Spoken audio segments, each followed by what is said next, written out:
ስሜ የማነ ታደሰ ይባላል። በምስራቅ ወለጋ ዞን የዋዩ ቱቃ ወረዳ ነዋሪ ነኝ። ይህ አገራዊ ምክክር ብዙ ጠቀሜታ አለው። ምክንያቱም ኢትዮጵያ ብዙ ያልተገባባቸው ነገሮች አሏት። ምክንያቱም ብዙ ያልተገባባ ነገር አለ። አሁን ግን ይሄ አገራዊ ምክክር ያግባባናል ብዬ አምናለሁ። ምክንያቱም ኢትዮጵያ በዚህ አገራዊ ምክክር አዲስ እንደምትሰራ ተስፋ አለኝ። በዚህ አገራዊ ምክክር ላይ የተግባባነው እንግባባበታለን፣ ያልተግባባነው ግን በእድር አሳድረን በሚቀጥለው በጊዜ ብዛት እየተግባባን የምንሄድበት ጉዳይ ስለሆነ በዚህ አገራዊ ምክክር ላይ ብዙ ተስፋ አለኝ። ምክንያቱም ብዙ ችግሮቻችን ይፈታሉ። ብዙ የፖለቲካ ቋጠሮች ከዚህ በፊት አባቶቻችን ይህን አገር ሲሰሩ በተለያየ በውሸት ትርክት የገነቡትን አገር እኛ በእውነተኛ ታሪክ ላይ የተመሰረተ ኢትዮጵያዊ በአንድነት ላይ የተመሰረተ በመፈቃቀር በወዳጅነት በአብሮ በመኖር በተከባበረ ሁኔታ እቺ ሀገር ለወደፊት እንደምትቀጥል ችግሮቻችን ደግሞ በምክክር በጠመንጃ አፈሙዝ ሳይሆን በምክክር ፈተን አገራዊ አንድነታችን እንደምናጸና በዚህ አገራዊ ምክክር ላይ ተስፋ አለኝ። አመሰግናለሁ። ሚጀባ እባላለሁ። በምስራቅ ወለጋ ዋዩ ቱቃ ወረዳ የጉቴ ከተማ ነዋሪ ነኝ።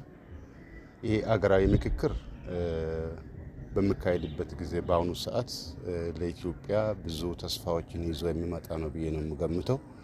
ምክንያቱም ከዚህም በፊት የነበሩት ስርዓቶች ኢትዮጵያ ተግባብታ አንዱና እንዳትኖርና በብሔር ተከፋፍላ እንድትኖር በብሔር ፍጅትና የብሔር ግጭት እንዲፈጠር ብዙ አጀንዳዎችን ቀርጾ በውስጡ የያዘ በመሆኑ ይሄ አገራዊ ምክክር ግን ብሔሮች አንድ መሆናቸውን፣ ችግራቸውን ተወያይቶ መፍታት የሚችሉ መሆናቸውን፣ ኢትዮጵያ በአሁኑ ሰዓት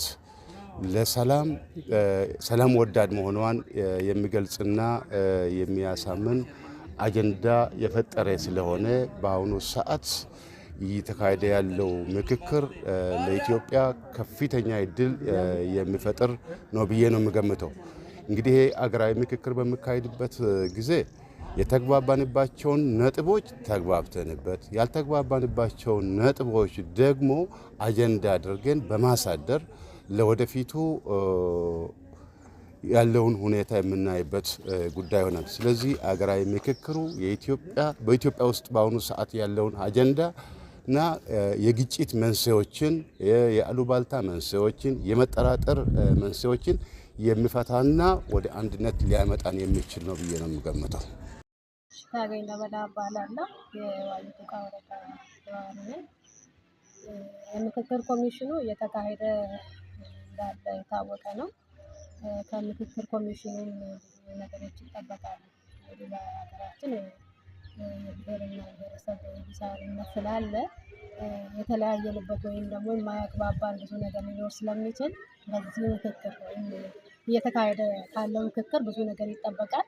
ብዙ ሀሳቦች ተነስተው ድምዳሜ ላይ ወይም መግባባት ላይ እንደሚደረስ ይጠበቃል።